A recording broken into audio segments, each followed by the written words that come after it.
j'ai une bonne nouvelle pour Xavier, notre ami entrepreneur. Il vient de réaliser sa première vente. Félicitations. Alors, donc, je vais te faire passer le fruit de ton travail, d'accord? Tu vas pouvoir te servir pour te désaltérer. Mais tout d'abord, je vais demander à chacun de prendre sa part. Voilà. Ok. Voilà. Bien sûr.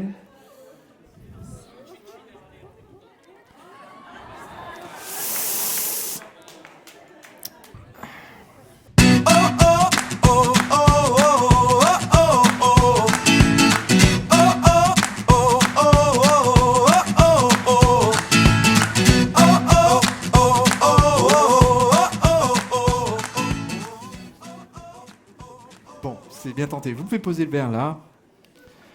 On va faire mieux. On va être sympa. Je vais te donner un bien plus grand verre déjà. Voilà, c'est important. Il y a une plus grande capacité à recevoir de l'argent. Bon, le problème, c'est que tu vas faire plus de chiffre d'affaires, donc ça va te coûter aussi un peu plus cher. Parce que chaque personne en chemin, tu comprends, il y a des choses qui sont proportionnelles. Il a réalisé 3 fois plus de ventes! Allez, c'est parti. C'est moi qui régale. Ah! Je ferai des affaires. Et pour faire des affaires, d'abord faut savoir les faire et ensuite avoir des sous. Et pour avoir ces sous, Allez, c'est moi qui régale. faut faire des affaires. Ça se boit, hein, c'est du sirop. Les sous appelés. C'est pas alcoolisé. Bout à bout, ça te file mon rond, ça fait. Exact. Oh! Et je donnerai très cher. Mais là, je sais ce que vous vous dites. Vous vous dites, on peut sauver Xavier, il a qu'à faire plus de chiffre d'affaires. Et là, il va être bien. Est-ce que vous pensez qu'il y a une chance qu'au bout d'un moment, on arrive à quelque chose? C'est bien, il y en a qui ont dit oui. Vous avez besoin de cette session. À votre avis, quel est en fait le problème qui fait que Xavier se retrouve avec son verre vide? Est-ce que c'est la taille de ma vente à la base? Et il se paye en dernier. Évidemment, si j'avais commencé là, l'avenir aurait l'air beaucoup plus radieux pour Xavier. Si vous voulez, contrairement à notre pauvre Xavier, réussir à faire entrer un peu plus de liquide pour éviter d'être à sec. Alors, ce n'est pas le conseil de la session. Il y en a qui ont pris les métaphores un peu de travers. Il a dit, il faut se payer en liquide. C'est pas ça l'idée. L'idée, c'est que il y a effectivement une partie qui va... Il y a de l'argent qui doit aller dans tout ça. Chacun de ces postes ici, qui se trouve derrière moi, a une raison d'être et une raison d'exister. Cependant, il y a 2 raisons pour lesquelles vous devriez vous payer en premier. Et il y a 2 façons de le faire que je vais vous recommander aujourd'hui.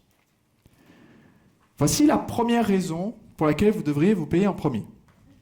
Et je vais expliquer à quelle méthode elle est liée. La première raison pour laquelle vous devriez vous payer en premier, c'est pour être tranquille d'esprit. J'explique ce que je veux dire par là. Combien d'entre vous, ce que vous vous payez à la fin du mois, à la fin de l'année, vous regardez ce que vous avez fait comme résultat et vous vous payez en fonction. Ça crée du stress. Pourquoi? Parce que pendant le mois, pendant l'année, on est en train de lutter pour essayer de générer, pour essayer de payer toutes les factures et pouvoir se payer ensuite. Et donc, on se crée du stress pendant tout le mois pour pouvoir se payer à la fin. La première façon pour moi de se payer en premier, c'est à titre personnel. C'est de décider quel est le salaire que vous allez vous payer. Combien d'entre vous sont auto-entrepreneurs, micro-entreprise ou une autre forme où l'entreprise, c'est vous? C'est un format qui est extrêmement utile, mais c'est un format qui a un défaut en termes de mentalité. Parce que comme l'entreprise, c'est vous, c'est assez difficile de déterminer à quel moment je me paye, puisque techniquement, c'est mes clients qui me payent. Ma recommandation, si vous êtes dans ce cas-là, c'est de vous créer un compte professionnel, qui dans votre tête est un compte professionnel. Pour votre banquier, c'est quand même un compte perso, donc ça coûte quand même 0 € d'avoir ce compte. Et d'avoir un compte pour l'entreprise, ça dépend de la banque, et d'avoir un compte pour l'entreprise et un compte pour vous. Et tous les mois, vous décidez à l'avance du salaire que vous allez vous verser, vous mettez un virement automatique si c'est le même montant tous les mois, vous décidez à l'avance. Quel est l'effet ? Bien, premièrement, quand vous allez le décider, vous allez être un peu réaliste. Vous allez dire, voilà combien je pense que le mois prochain, je vais pouvoir me payer. Donc, je vous ai expliqué qu'il y a une différence entre avoir une vision et avoir une hallucination. Je n'ai pas dit, mettez un virement automatique maintenant de 10 000 € depuis votre compte pro vers votre compte perso, et l'argent viendra tout seul. Ce n'est pas du tout ce que j'ai dit. Ce que j'ai dit, c'est dire, le mois prochain, a priori, ça devrait vraiment bien marcher. Je pense que je vais me virer 10 000 € depuis mon compte pro vers mon compte perso. Je l'ai décidé à l'avance. Et pendant le mois, je vais bosser ce qu'il faut pour justifier cet argent que j'ai décidé de me payer. Ou alors, le mois prochain, je sais que ça va être particulièrement difficile parce qu'on a pas mal de fournisseurs à payer, il y a pas mal de choses à gérer et c'est un mois creux pour mon secteur. Donc je sais d'avance que le mois prochain, je vais devoir m'accorder une diminution de salaire ou le mois prochain, je vais me payer 0, mais je le sais d'avance, je l'ai décidé d'avance. Et donc pendant le mois, je ne suis pas stressé en train de dire est-ce qu'à la fin du mois, je vais quand même réussir à me sortir 10 €. J'ai décidé à l'avance, j'ai pris cette rigueur, cette discipline de dire ok, le mois prochain, je travaille pour que ça soit mieux pour les mois d'après, parce que je ne peux pas continuer éternellement comme ça, mais j'ai pris cette décision. Est-ce que tout le monde me suit ?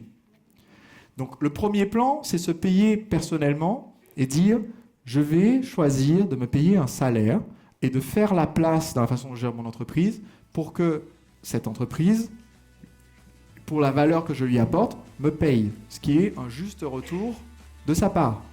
Parce que vous allez commencer à penser à l'entreprise comme étant séparée de vous, étant une personne morale à part, même si aujourd'hui, juridiquement, c'est encore la même chose, commencez à le penser comme ça. Ça, c'est la première raison de se payer en premier. Voici la deuxième raison.